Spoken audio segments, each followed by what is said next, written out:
Hello everyone.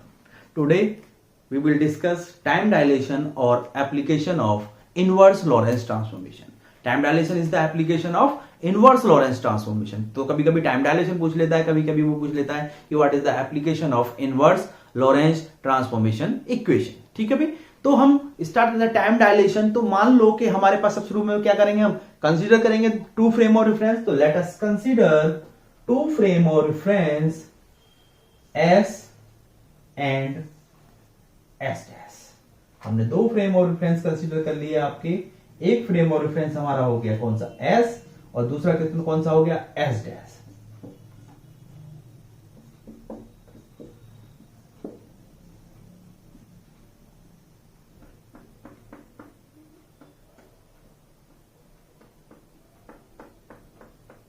ठीक है, हमारे पास दो फ्रेम ऑफ रेफरेंस हो गए, S and S dash. Let us consider two frame of reference S and S dash. S is in rest and s dash is moving with constant velocity v relative to s in x direction. ठीक है, here we consider an event, कोई भी event happen in s dash frame. मान लो कोई भी event s dash frame में होता है, एक घटना घटी, और कौन से फ्रेम में घटी, वो मोशन वाले में, ट्रेन में. मान लो आप ट्रेन में जा रहे हो, तो आपने ट्रेन में कोल्ड ड्रिंक पीना स्टार्ट किया, और जब कोल्ड ड्रिंक पीना स्टार्ट कर रहे हो तो किसी टाइम पर आपने स्टार्ट किया, मान लो T1 डैश पर स्टार्ट किया. किसी टाइम पर उस कोल्ड ड्रिंक को पीना खत्म करोगे, मान लो T2 डैश पर आपने फिनिश कर दिया. T1 पे स्टार्ट किया और T2 पर आपने फिनिश कर दिया, और ये जो टाइम है वो टाइम हो जाता है आपका T0. वो टाइम कितना हो जाता है, T0. तो T0 किस फ्रेम में, S डैश फ्रेम में. तो S डैश फ्रेम में जो ये O डैश मेजर कर रहा है, उसे कितना टाइम दिखाई दे रहा है, T0. यानी कि T1 डैश पे स्टार्ट किया, T2 पे आपने खत्म कर दिया, तो T0 आपका आ गया यहां पर. क्लियर है. अब यहां से जो देख रहा है उसे ये टाइम दिखाई देता है T1, और जो वो खत्म होता है उसे दिखाई देता है T2, और यहां पर उसे जो टाइम है एपरिंग टाइम, वो कितना दिखाई देता है T. तो यहां पर जो प्रॉपर टाइम है, वो प्रॉपर टाइम है यहां पर T0, क्योंकि जो घटना हो रही है वो किस फ्रेम में हो रही है, एस डैश में हो रही है, और एस डैश फ्रेम में टाइम कितना है, T0. तो एस डैश फ्रेम के लिए प्रॉपर टाइम कितना हो गया, T0, और एक्चुअल टाइम कितना हो गया, T0. और मोशन में किसके लिए है, मोशन में O के लिए, और O को कितना दिखाई दे रहा है, T. और जो मोशन में इवेंट घटना घटेगी उसके जो टाइम होगा वो कौन सा कहलाएगा, आपका इम्प्रॉपर टाइम या एपरिंग टाइम. तो यहां से T दिखाई दे रहा है, और T0 is the proper time and T is the improper time. तो यहां से प्रॉपर टाइम और इम्प्रॉपर टाइम की डेफिनेशन भी हो जाती है कि कोई भी इवेंट अगर आपका रेस्ट, वो टाइम इंटरवल जो रेस्ट फ्रेम में हो रहा है वो प्रॉपर टाइम है, और यहां पर T0 प्रॉपर हो गया, और जो मोशन में दिखाई दे रहा है, जो मोशन में हो रहा है जिसके लिए, वो इम्प्रॉपर टाइम है, तो T का इम्प्रॉपर टाइम. क्लियर है भाई. तो ये जो सारी की सारी घटना हो रही है किस फ्रेम में हो रही है, एस डैश फ्रेम में हो रही है. तो यहां से फ्रॉम द फिगर आप कोई भी, तो आप क्या करोगे, यहां पे लिखोगे कि here we consider an event is happen in S dash frame from time T1 dash to T2 dash. The total time interval is T0 in S dash frame. From S frame, it appear to be T. Then, तो यहां से T0 आपका कितना हो जाता है, T0 equal to हो जाता है आपका T2 dash minus T1 dash. Equation number 1. T0 कितना हो गया आपका, T2 टाइम तक हुआ, T1 से स्टार्ट हुआ, तो T2 dash minus T1 dash, और T इक्वल टू कितना हो गया आपका, T2 माइनस T1. Same as it is जैसे आपने लेंथ कॉन्ट्रैक्शन में किया था. T इक्वल टू कितना आ गया, T2 माइनस T1, और T0 इक्वल टू कितना आ गया, T2 माइनस T1 डैश. क्लियर है. तो ये किसकी एप्लीकेशन है, ये एप्लीकेशन है लॉरेंस ट्रांसफॉर्मेशन इक्वेशन की. तो अकॉर्डिंग इनवर्स की, तो according to Lorentz inverse transformation equation, according to Lorentz inverse transformation, हमें क्या चाहिए, सिर्फ हमें टाइम कंपोनेंट चाहिए. तो एक्स, वाई और जेड की लिखने की जरूरत ही नहीं है, सिर्फ क्या चाहिए, टाइम कंपोनेंट चाहिए. और लॉरेंज इनवर्स ट्रांसफॉर्मेशन के अकॉर्डिंग टाइम इनवर्स क्या है, T equal to T dash plus v x dash upon C square in terms of के लिख दिया मैंने, where K equal to 1 upon root 1 minus V square upon C square. Clear है भाई? अब तुम्हें क्या चाहिए, तुम्हें t निकाला, t2 चाहिए और t1 चाहिए, तो यहां से t निकाल दो और t2 निकाल दो, that is t2 equal to k as it is t2 dash plus v upon C square x2 dash, t1 निकाल दो, t1 equal to k as it is t2 dash plus v upon C square x1 dash. Clear है भाई? कोई doubt किसी को नहीं है? मुझे है। ये जो हमने जो पोजीशन चेंज कर रहे हैं, x2 डैश हो गई, x2 डैश हो गई, यानी कि ये जो ट्रेन में बैठा हुआ था, जब इसकी पोजीशन चेंज कर रहे हो, आप कह रहे हो कि t1 डैश पर आपकी जो पोजीशन है वो x1 डैश है और t2 डैश पर जो पोजीशन है वो क्या है, x2 डैश है। यही तो कह रहे हो आप। t1 डैश पर पोजीशन कितनी बता रहे हो, x1 डैश, और t2 डैश पर पोजीशन कितनी बता रहे हो आप, x2 डैश। यानी कि ये t1 डैश पर किसी सीट पर बैठा हुआ था, t2 डैश टाइम पर किसी सीट पर बैठ गया, इसकी पोजीशन चेंज होगी। तो कोई भी घटना घट रही है, मान लो कोई बम में विस्फोट हुआ, तो वो बम जो फटेगा वो एक ही प्लेस पे तो बैठेगा, जो विस्फोट होगा वो एक प्लेस पे ही तो होगा, इसकी पोजीशन क्या चेंज होगी, यानी कि इसके लिए भी x यही रहेगा और इसके लिए भी x यही रहेगा। तो ध्यान रखना, जब किसी भी आपकी लेंथ, वॉल्यूम या कुछ भी चीज मेजर करते हो तो उसमें आपका टाइम फिक्स रहता है, एक ही टाइम पर आप उसकी लेंथ को, वॉल्यूम को, है ना, किसी भी चीज को आप मेजर करते हो।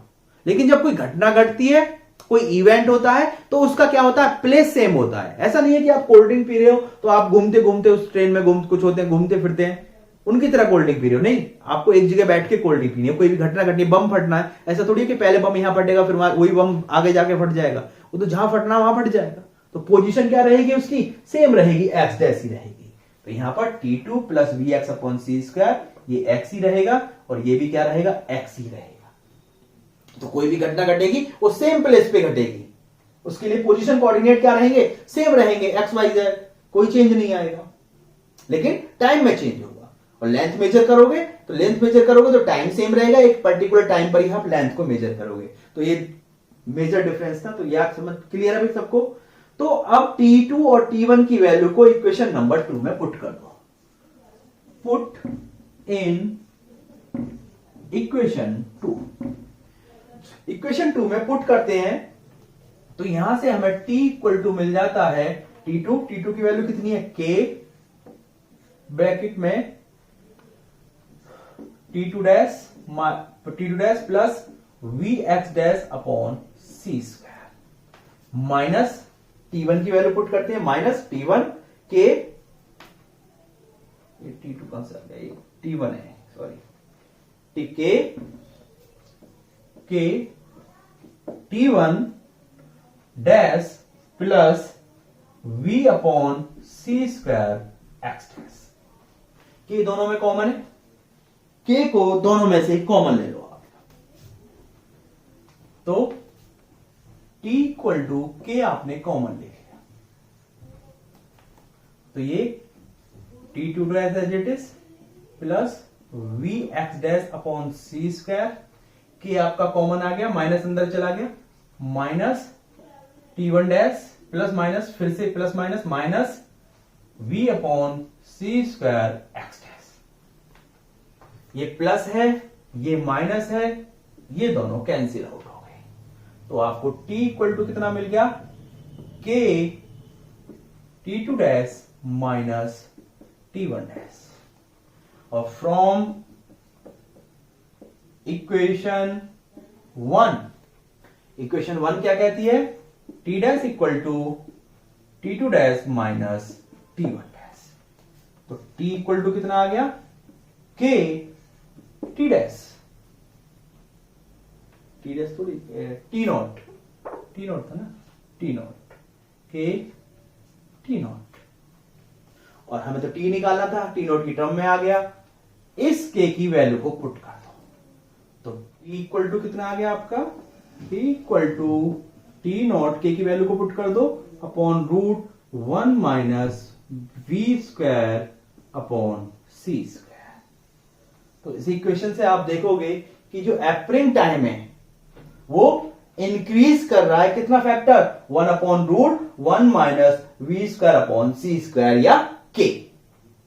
तो when a clock moves with constant velocity v relative to an observer, then it's appear to be increase by a factor 1/√1 minus v²/c² और k।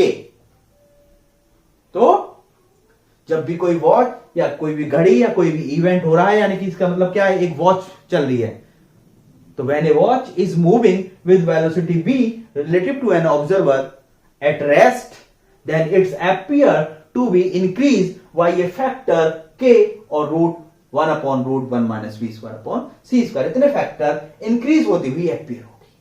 इसके केस देख लेते हैं।